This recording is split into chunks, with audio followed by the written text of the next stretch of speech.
اور جس مٹی سے اللہ پاک نے حضور نبی کریم صلی اللہ علیہ وسلم کو پیدا فرمایا، اسی مٹی سے اللہ پاک نے ابو بکر اور عمر رضی اللہ تعالی عنہما کو بھی پیدا فرمایا ہے۔ اس لیے آج جہاں پر اللہ کے حبیب صلی اللہ علیہ وسلم کا مدفن ہے، اسی جگہ پر، اسی حجرے کے اندر، اسی گنبد خضرا کے اندر صدیق اکبر کا مدفن بھی ہے، فاروق اعظم کا مدفن بھی ہے۔ تو فاروق اعظم رضی اللہ تعالیٰ عنہ، سیدنا صدیق اکبر رضی اللہ تعالیٰ عنہ، دونوں کا ایک مقام ہے اور ایک شان ہے۔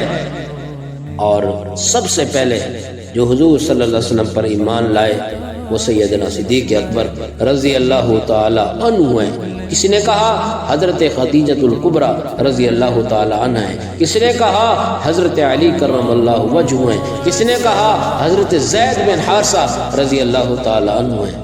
سید عطا اللہ شاہ بخاری رحمۃ اللہ علیہ فرمایا کرتے تھے کہ ایسی تطبیق دو کہ سب کو اولویت مل جائے، تو فرمایا کرتے تھے مردوں میں سب سے پہلے ایمان لانے والے ابو بکر ہیں، عورتوں میں سب سے پہلے ایمان لانے والی حضرت خدیجۃ الکبریٰ رضی اللہ تعالی عنہا ہیں، اور بچوں میں سب سے پہلے ایمان لانے والے حضرت علی کرم اللہ وجہ ہیں، اور غلاموں میں سب سے پہلے ایمان لانے والے حضرت زید بن حارثہ رضی اللہ تعالی عنہ ہیں۔ تو صدیق اکبر رضی اللہ تعالیٰ عنہ ہر عمل کے اندر وہ اولویت رکھتے تھے، پہل کرتے تھے، اور ہر عمل کے اندر وہ سب سے آگے بڑھنے والے تھے، ہر عمل کے اندر آگے بڑھتے تھے، اول نمبر لیتے تھے۔ میرے آقا، پیارے آقا حضرت محمد مصطفیٰ صلی اللہ علیہ وآلہ وسلم نے ایک موقع پہ فرمایا، فجر کی نماز ادا کی، حضور علیہ السلام نے فرمایا کون ہے تم میں سے آج جو روزہ رکھ کے آیا ہو؟ فاروق اعظم رضی اللہ تعالیٰ عنہ عرض کرنے لگے یا رسول اللہ صلی اللہ علیہ وسلم روزہ رکھا تو نہیں ہے لیکن ارادہ کیا تھا، لیکن روزہ نہیں رکھا۔ سیدنا صدیق اکبر رضی اللہ تعالیٰ عنہ عرض کرنے لگے یا رسول اللہ صلی اللہ علیہ وسلم یا آپ کا غلام نوکر خادم آج روزہ رکھ کے آیا ہے۔ نبی کریم صلی اللہ علیہ وسلم نے پھر سوال کیا، فرمایا تم میں سے کون ہے جو کسی مریض کی عیادت کر کے آیا ہو؟ فاروق اعظم کہنے لگے آقا ابھی تو نماز ادا کی ہے، دن کو جائیں گے عیادت بھی کریں گے۔ صدیق اکبر نے ہاتھ کا اشارہ کر کے کہا آقا آپ کا غلام عبد الرحمن بن عوف کی عیادت بھی کر کے آیا ہوا ہے۔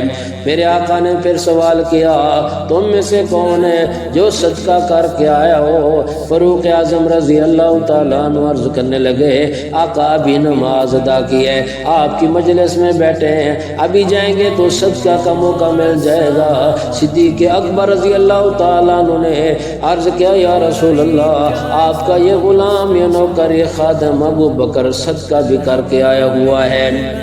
تو ہر عمل کے اندر صدیق اکبر رضی اللہ تعالیٰ عنہ کی کوشش ہوتی تھی کہ میں یہ عمل کر لوں، یہ عمل کر لوں، ہر عمل کے اندر اولویت رکھتے تھے اور پہل کرتے تھے۔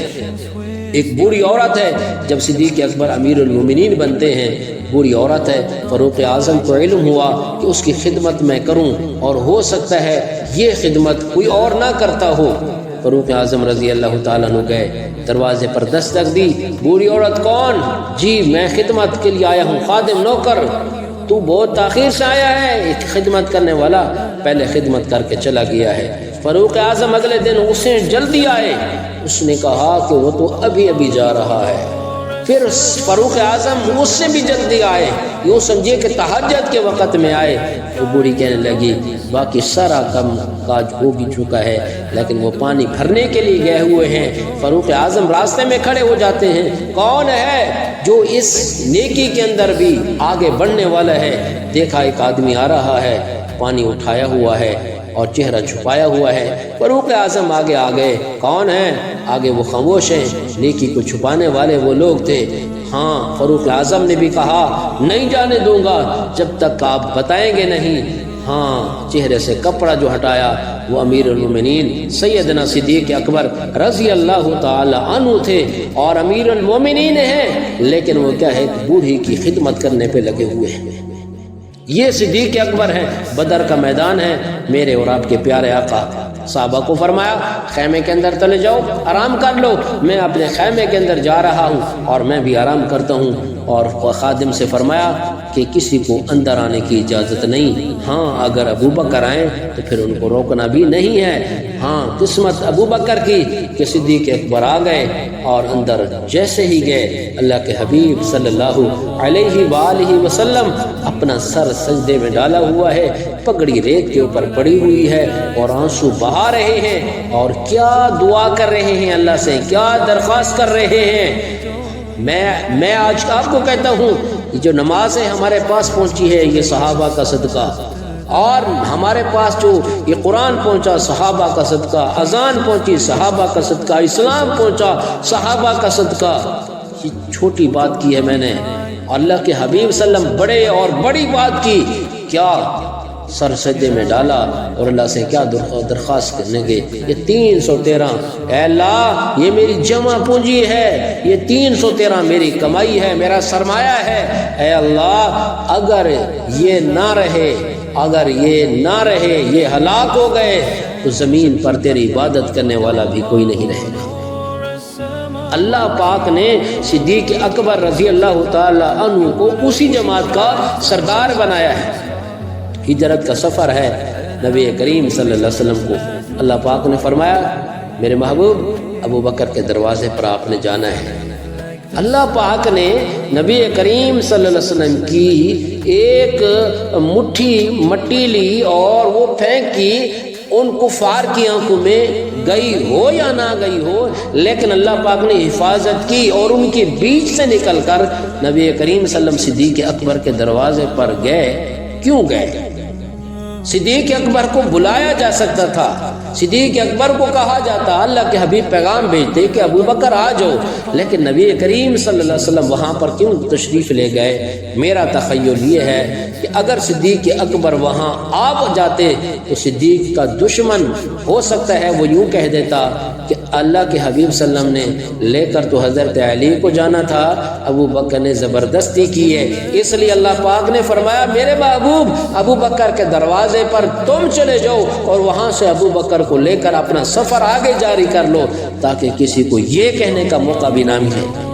تو صدیق اکبر رضی اللہ تعالی عنہ کا ایک شان ہے، ایک مقام ہے۔ نبی کریم صلی اللہ علیہ وسلم نے فرمایا علی یہاں پر سو جاؤ اور اس کے اوپر چادر ڈال دی، چادر ڈال کے چادر پہ سو جاؤ۔